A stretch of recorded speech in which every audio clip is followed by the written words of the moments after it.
Really,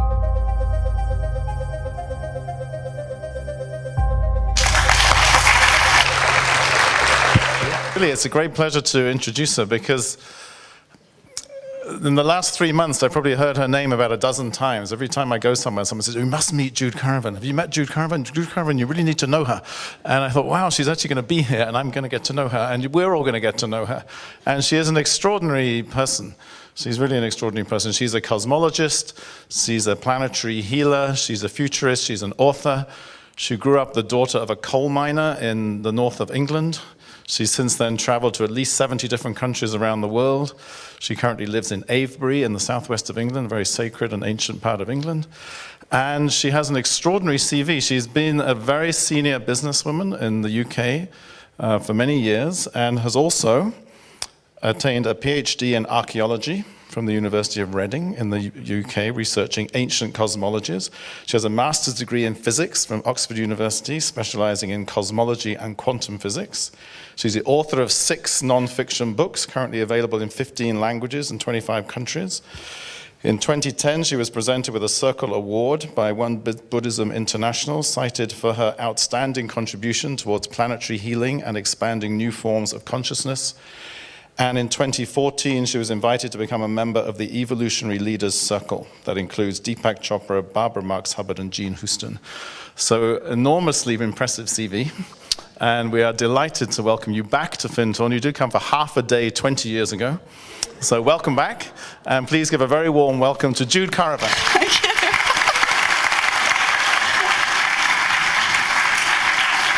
Thank you.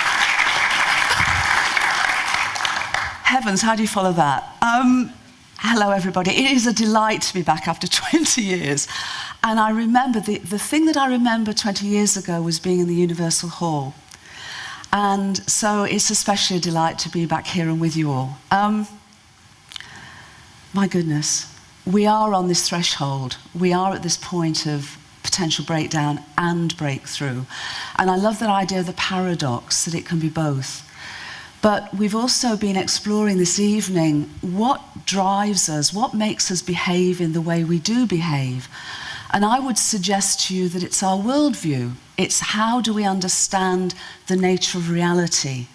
And how, when we understand the nature of reality, does that influence us, drive us, support us in behaving the way we do? And some years back, I was invited to be a keynote listener. I thought, that's interesting, keynote listener. A keynote listener at an event, a conference in Denmark. And the purpose of the conference was to explore the implementation of the Sustainable Development Goals that the United Nations had recently signed off, with something like 193 countries signing up to them. So for the first day of the conference, I sat very dutifully as a keynote listener and was absolutely encouraged and hopeful and full of joy at this passion of everyone there to go out and implement these Sustainable Development Goals. But as the day went on, I had a sense something wasn't fully resonating with me. So at the end of the day, the organisers came up to me and said, "What do you think? You've been a keynote listener all day, what do you think?" And I said, "Fantastic, but I think there's a hole, H-O-L-E, in the middle of what you're looking at, and I sense you're missing the whole, W-H-O-L-E. Because as a healer, I also appreciate that if we have a dis-ease, we will have symptoms of that dis-ease, okay? So for me, the Sustainable Development Goals were responses to our dysfunctional behaviors, which are the symptoms, in my perspective, of our collective dis-ease of a fragmented worldview. So if that's the case, we can do all that we can do, and it's wonderful work. And my goodness me, what we've heard tonight is totally inspirational. But on a collective level, and given the scaling up and speeding up of our needful responses to the current global emergency that we have, and the breakdown that is happening, potentially as part of also breakthrough, are we able to heal the collective dis-ease of our worldview? And for me, that's the fragmented understanding, the partial understanding of the nature of reality itself.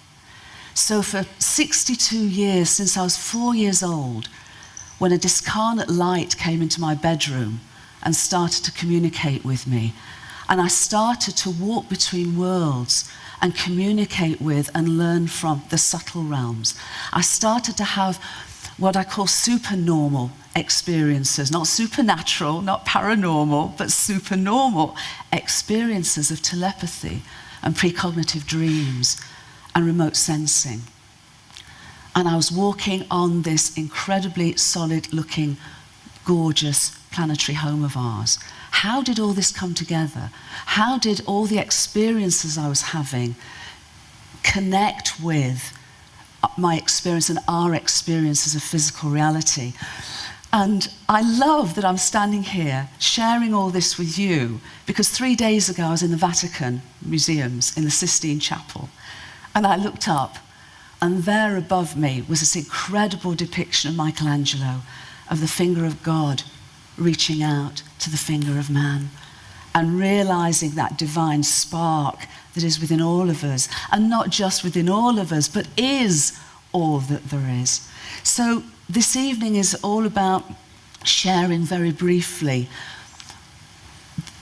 a revolution, because our collective worldview is to a great degree currently influenced by the scientific paradigm, the mainstream scientific paradigm of what the nature of reality is. And that paradigm is one of materialism, solar materialism, and separation. And the elephant in the room that it ignores or peripheralizes is the nature of consciousness itself. So after 62 years of exploring, because that's what cosmologists do, we're just curious. We just want to ask why, as well as how.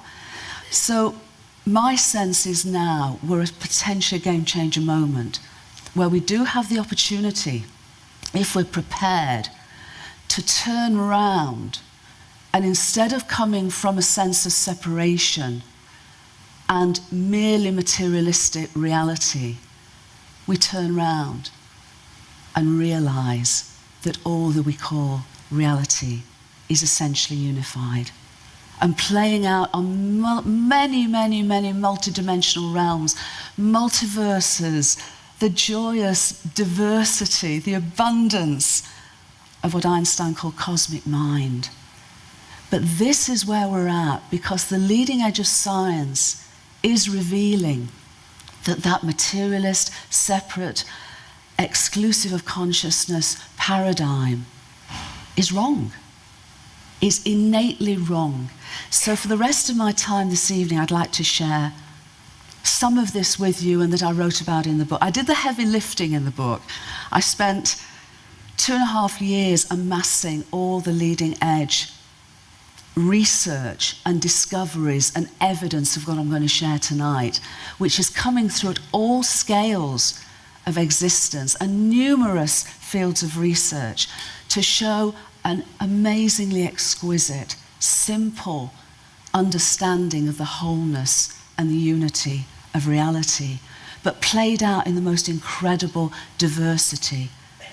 Our universe was born 13.8 billion years ago, not in a big bang.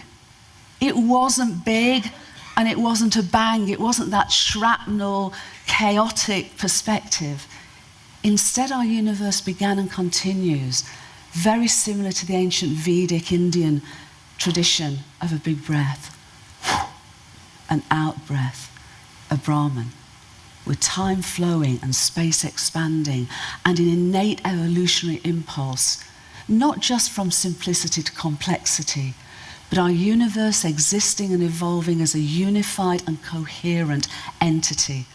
From that very first moment where the laws of physics were algorithmic instructions of how to relate, through to their ability from its simplest state to then create elements and stars and galaxies and beloved planetary homes such as Mother Earth.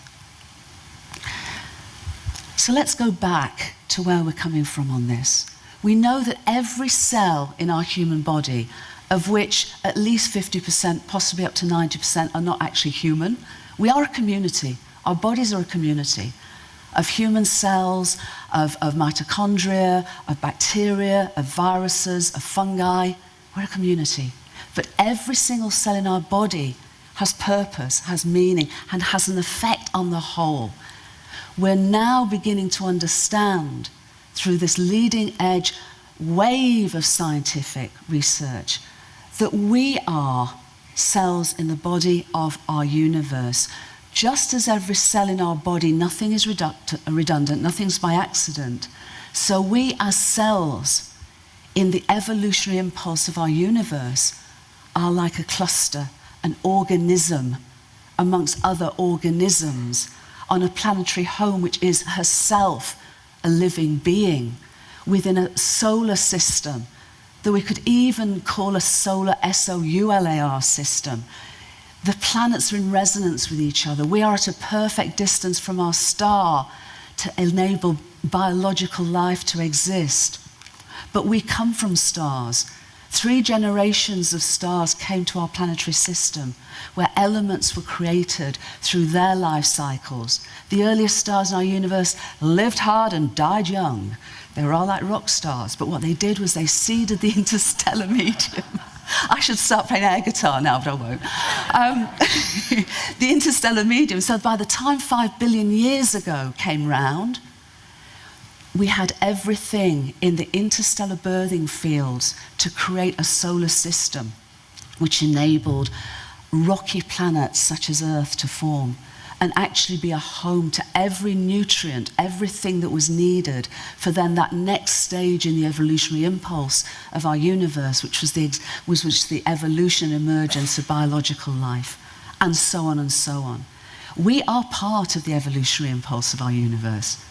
We have a meaning, we have a purpose.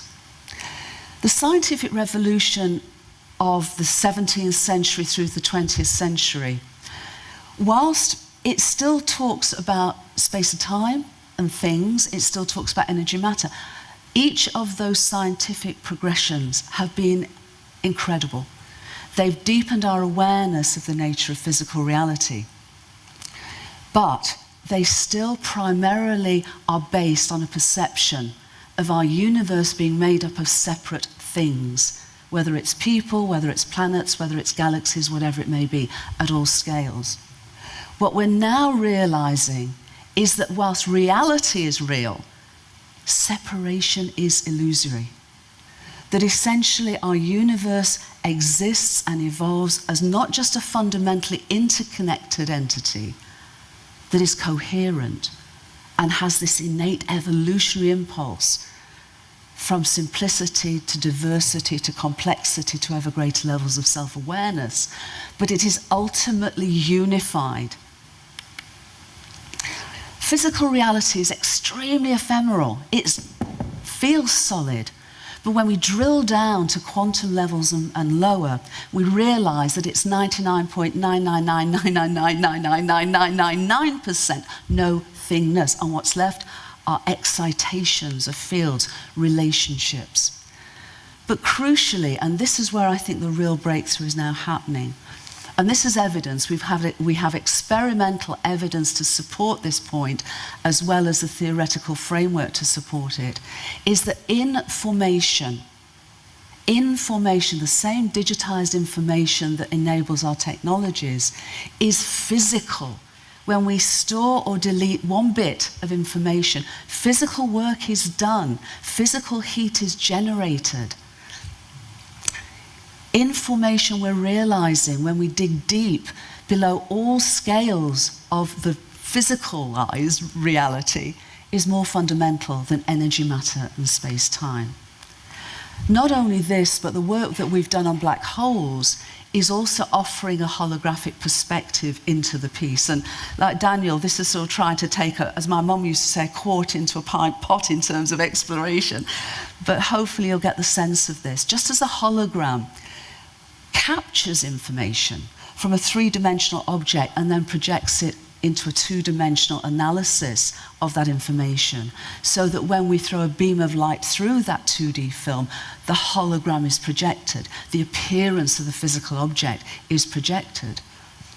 Cosmologists are realizing that the digital information art technologies is not only the same as the digitized information that underpins and innately informs all that we call the reality of our universe, but that our universe as a whole takes information on its boundary of space and literally projects what we call physical reality as its appearance. So information expresses itself in complementary ways as energy and matter and space-time. But our entire universe is an emergent phenomenon from deeper non-physicalized realms of causation and meaning and intelligence. Because when I talk about information, I'm not talking about random data. I'm talking about information expressed as laws of physics, as principles enabling our universe to exist and evolve. We are in formation. Information literally informs the nature of reality. We inform and are informed by the whole universe. Our universe exists and evolves as a unified, and what we're now realizing, and again we have more and more evidence to support this, as a finite entity, with a finite beginning 13.8 billion years ago, and a likely finite end, maybe tens of billions of years hence. And each month now, more and more evidence, more and more discoveries are coming forward to support this. Our universe is informed, patterned, relational, and meaningful information. But how's that relevant? Why is it relevant? What does it matter? Well, I think this is why it matters. Because we are at a tipping point as a planetary species. And we're not only in our ignorance and misunderstanding causing the damage to ourselves, but we're causing potentially irreparable damage to the whole biosphere of our beloved Mother Earth. If we don't change and change radically, as Daniel explained earlier, we don't have a future. So understanding the unified nature of reality may just be the key to remembering who we really are and remembering that we are meaningful microcosmic co-creators of the evolutionary impulse of our entire universe. And we are children of Gaia. We are relational beings. So instead of coming from this appearance of separation, what I feel this potentially offers us is a remembering of unity. And not just to understand this, but to open the portal to us experiencing life in this way, as you're doing so magnificently in the Hudson Valley, as so many people, as Findhorn community are, as so many communities now are seeking this remembering and this wholeness, and what does it mean as lived lives, embodied lives, day to day. The appearance of our universe arises from these amazing patterned, dynamic, relational attractors, and that particular attractor is called the Lorenz Attractor. It underpins the weather of Gaia through millions of years. And we're finding the patterns, we're finding the informational patterns that come from these deeper causative realms throughout all scales of existence, and not just the natural world, and this is vital, but our human-based realities, whether natural or man-made. Two Harvard astrophysicists, Abraham Loeb and Henry Lynn, recently looked at the population densities of cities and galaxies.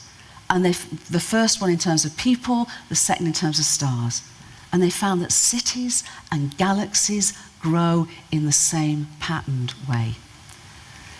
It's very difficult, almost impossible, to predict an earthquake because there's no such thing as a typical earthquake.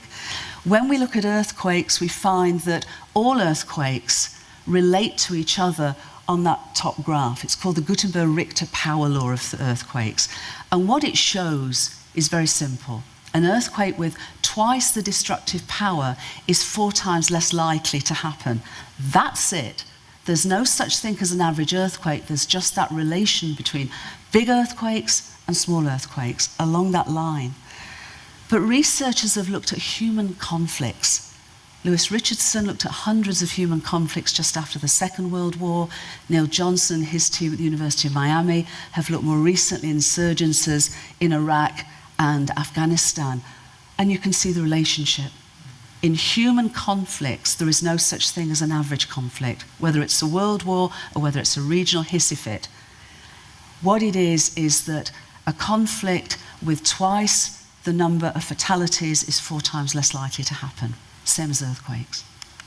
We find that ecosystems have exactly the same dynamic, holographic, informational patterns as human behaviours.